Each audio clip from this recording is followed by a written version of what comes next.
Welcome back, dear friends, to our sanctuary of the hidden and the profound. Tonight, we are leaving the ancient libraries and the parchment scrolls behind.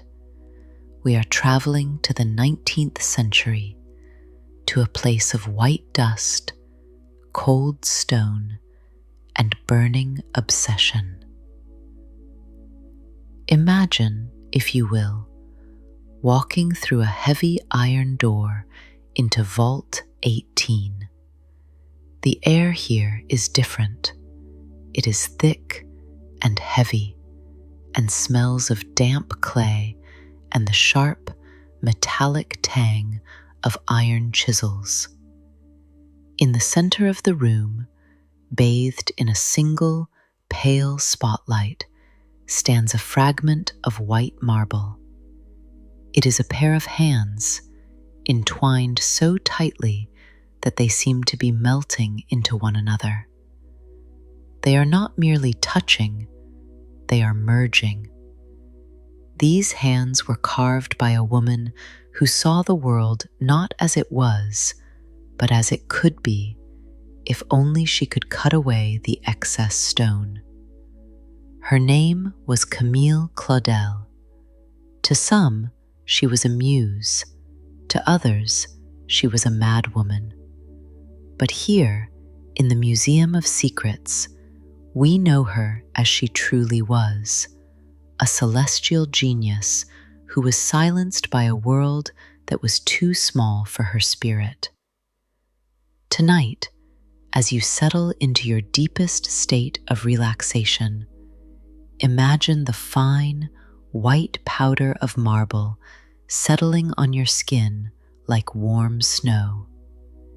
Feel the heavy, cool weight of the clay in your palms.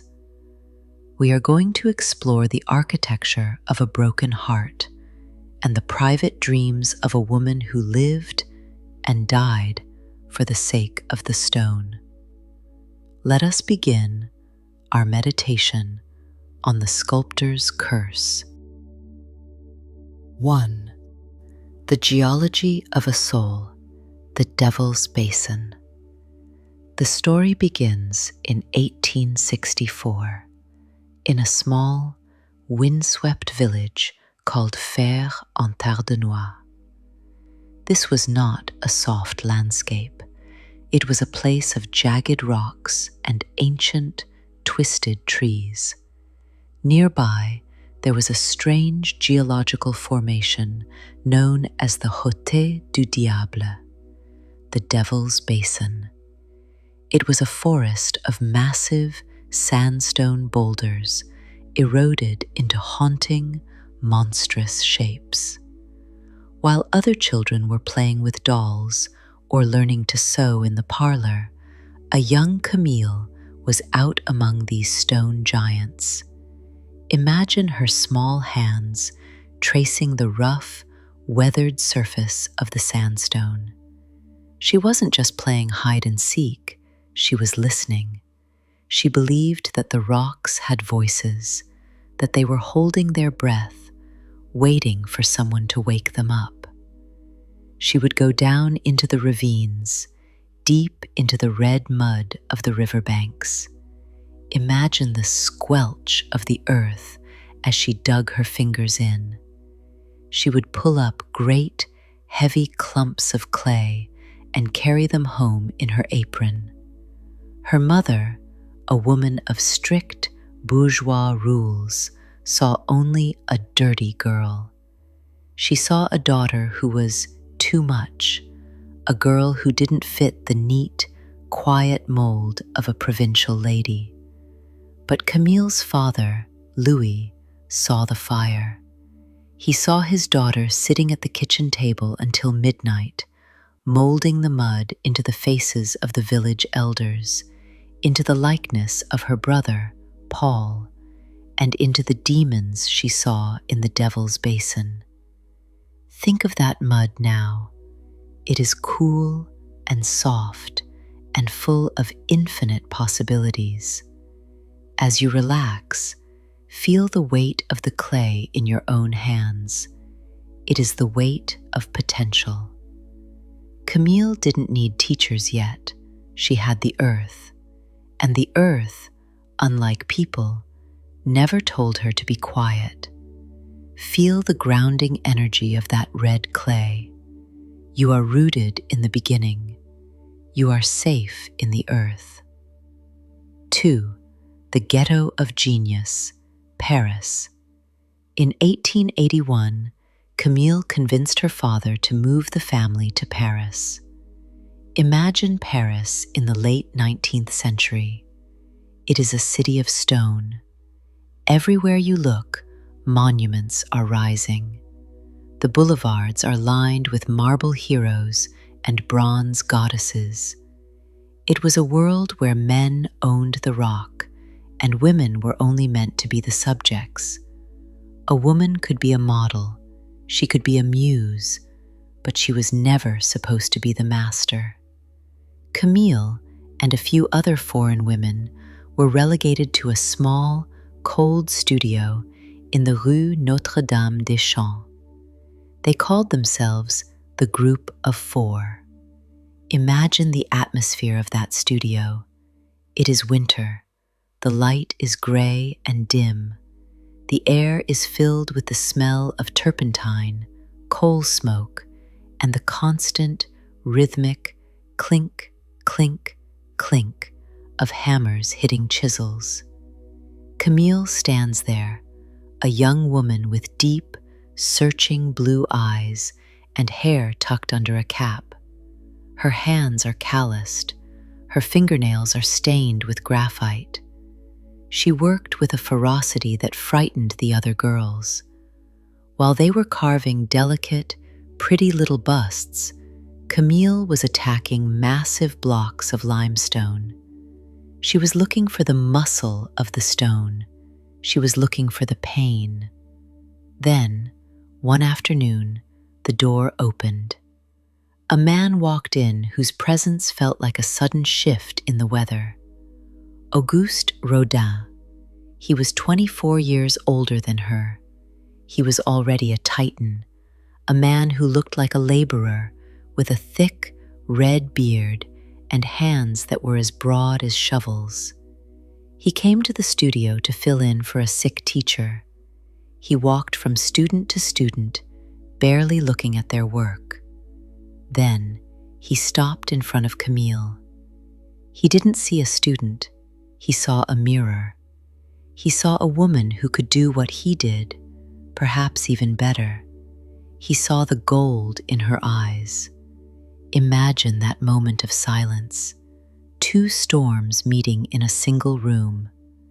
As you breathe in and out, imagine the white marble dust beginning to settle around you. It covers the floor, the stools, and the unfinished statues. It is a layer of silence. There is only the two of them and the stone. 3. The Gates of Hell, a Shared Soul. For the next 10 years, Camille became Rodin's muse, his mistress, and his secret weapon.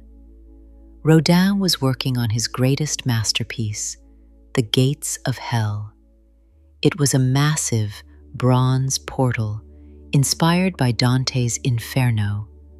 It was covered in hundreds of writhing, tortured figures. But look closely at the hands and the feet. These are the most difficult parts for any sculptor to master. They require a mathematical understanding of anatomy and a poet's understanding of touch. And many of them were carved by Camille. Imagine her standing on a high wooden scaffold, 18 feet in the air.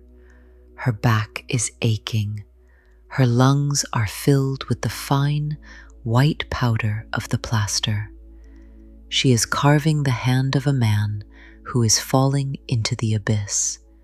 She understands how a finger curls when it is desperate.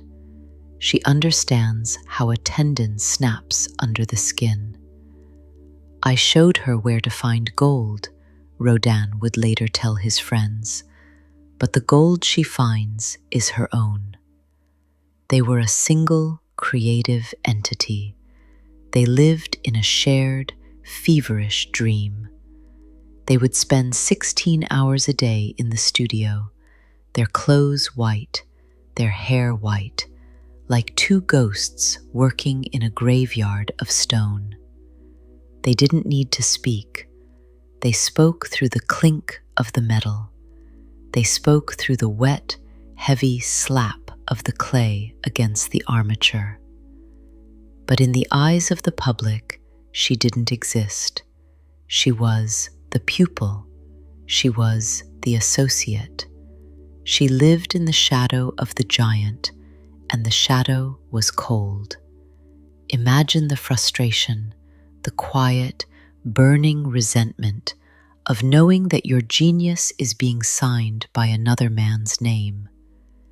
As you relax now, feel the strength in your own limbs. You don't need to carry the weight of the bronze tonight. You can simply be the observer. You can see the truth that the 19th century chose to ignore. You are safe in the shadow. You are breathing through the dust. 4. Sakuntala, the surrender. In 1888, Camille created a work that proved she had surpassed her master. She called it Sakuntala. It was based on an ancient Hindu legend from the Mahabharata. It is the story of a woman who is cursed to be forgotten by her lover, and then, after years of longing, she is finally recognized and reclaimed. The sculpture shows a man kneeling before a woman. His head is resting against her shoulder in total, absolute surrender. His arms are wrapped around her waist, and her hand is resting softly, almost weightlessly, on his head. When you look at the marble, the rock disappears. It doesn't look like stone. It looks like flesh. It looks warm. You can almost see the pulse in the man's neck. You can almost feel the softness of the woman's skin, the way her body arches slightly toward him. Rodin's work was often about power, about struggle, and the agony of the flesh. But Camille's work was about the inner world. It was about tenderness. It was about the way we lean on one another when the world becomes too heavy to bear. Imagine yourself in that pose now, kneeling, resting, letting someone else carry the weight for a moment. Feel the cool, smooth surface of the marble against your forehead. It is a place of rest. It is a sanctuary of stone. Camille was doing the impossible. She was making the hardest material on earth feel like a heartbeat. As you listen to the steady, rhythmic pulse of your own heart, think of Sakuntala. You are recognized. You are seen. You are home. 5. The waltz, the rhythm of the bronze. Then came the piece that would define her and ultimately break her, the waltz. Imagine a pair of dancers cast in bronze. They are leaning at an impossible angle, caught in a moment of dizzying, swirling motion. The woman's dress flows out behind them like a wave of liquid metal, a heavy, sweeping cloak of bronze that seems to be pulling them both toward the floor. It is a sculpture of gravity and the defiance of it. Camille submitted it to the Ministry of Fine Arts, hoping for a commission. But the inspectors were scandalized. They told her that the figures were too close. They said the nudity was too raw. They told her that if she wanted the money, she had to drape the figures in more clothing to hide the human connection. Camille was furious. She understood that passion is not polite. She understood that art is a record of a single, focused moment of truth. She did drape them, but she did it in a way that made the sculpture even more erotic, even more intense. The flowing dress became a character of its own, a symbol of the weight of desire. The waltz is a meditation on balance. It is the moment when you are spinning so fast that the world disappears. As you imagine the dancers spinning, feel your own thoughts beginning to circle, softly and slowly. You are at the center of the dance. There is no gravity here. There is only the movement, the rhythm, and the bronze flowing like water around you. You are balanced. You are in sync. The world is a swirl of white dust, and you are at peace. 6. The break, the cold alchemy of isolation. In 1892, the stone finally began to crack. Camille did the unthinkable. She walked away from Auguste Rodin. She moved into a cold, damp studio on the Quai d'Anjou. Imagine the silence of that room after the thunderous noise of Rodin's workshop. There were no assistants here, no admirers, no warmth. She was penniless, often living on nothing but a few crusts of bread and the fire in her own blood. But she was, for the first time, free of the giant's shadow. It was here that she created her most devastating masterpiece, The Age of Maturity. Imagine 3 figures cast in heavy, dark bronze. An older man, Rodin, is being pulled away by a withered, skeletal figure representing old age, but also his lifelong mistress, Rose Buret. Behind them, a young woman, Camille, is on her knees in the dust. Her arms are outstretched, her fingers are splayed, reaching for a hand that is already slipping away into the dark. Look at the space between the man's palm and the woman's fingertips. It is only an inch, but it is an infinite void.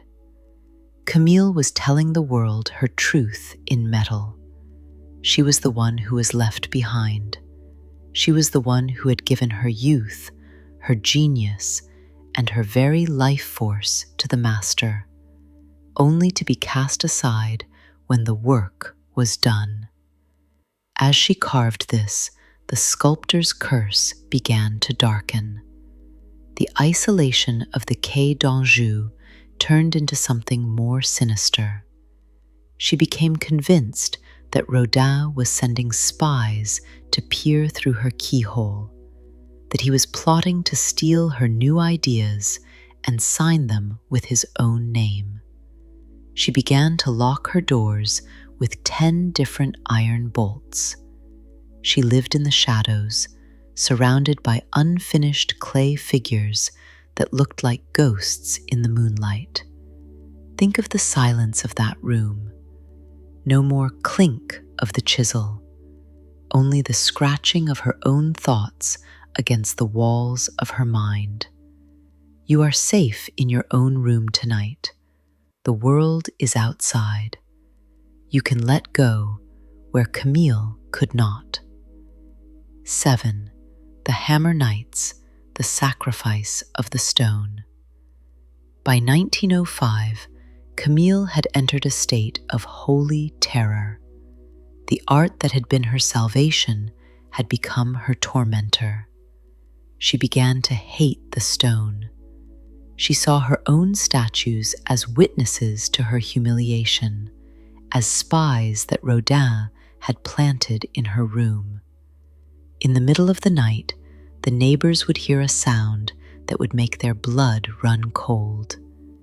Not the rhythmic tap-tap of a creator, but the heavy, violent thud of a sledgehammer hitting marble. Camille was destroying her children. She took her hammer to the waltz. She smashed the delicate faces of Sakuntala. She broke the marble busts into thousands of jagged, white teeth. She threw the fragments into the shadows of her studio or buried them in the garden like a secret graveyard of genius. Imagine the dust in that room now. It isn't the creative dust of the academy. It is the dust of unmaking. She believed that if she destroyed the work, the world could no longer hurt her. She was trying to erase herself from history before history could erase her. Every swing of the hammer was a plea for silence. As you breathe, imagine letting go of anything you have built that no longer serves you. But do it gently. You don't need the hammer. You only need the breath. You are letting the dust settle softly into the cool, dark earth. 8. The 30-year silence. Mondevergue, in 1913, the iron gates finally closed. Just days after her father, her only protector, died, her family struck. Her mother, who had always found her daughter monstrous, and her brother, the famous poet Paul Claudel, had her committed to an insane asylum. Camille was taken away in the middle of the night, screaming that she was being kidnapped by the Rodin gang. She would spend the next 30 years, 30 long, rhythmic years, in the asylum at Mondevergue. She never touched clay again. Think of the tragedy of those hands, hands that could make stone breathe, relegated to folding laundry or sitting idle in a lap. She was no longer allowed to shape the world. She was merely a shape within it. She spent her days writing letters to her brother, thousands of letters, begging to come home. "I am living in a nightmare," she wrote. "I have lost everything. My work, my name, my life." Paul, her brother, would visit her once a year. He would stay for an hour, and then he would leave her there, in the white-walled silence. Her mother never visited, not once, not in 3 decades. Camille became a ghost while she was still breathing. She was a vessel of genius that had been emptied and put on a shelf to be forgotten. Think of the patience of those 30 years, the slow, steady passing of the seasons seen through a barred window. As you relax into your blankets, think of the peace that Camille was denied. You are free. You are home. 9. The Final Dust, 1943. Camille died in 1943 in the middle of the Second World War. The world was burning, and in a quiet corner of the asylum, the fire of Camille Claudel finally went out. She was 78 years old. When she died, no one from her family came to claim the body. She was buried in a pauper's grave, a common pit with no name and no marker.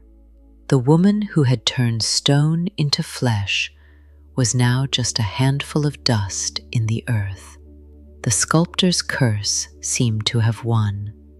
But secrets, dear friends, have a way of rising to the surface.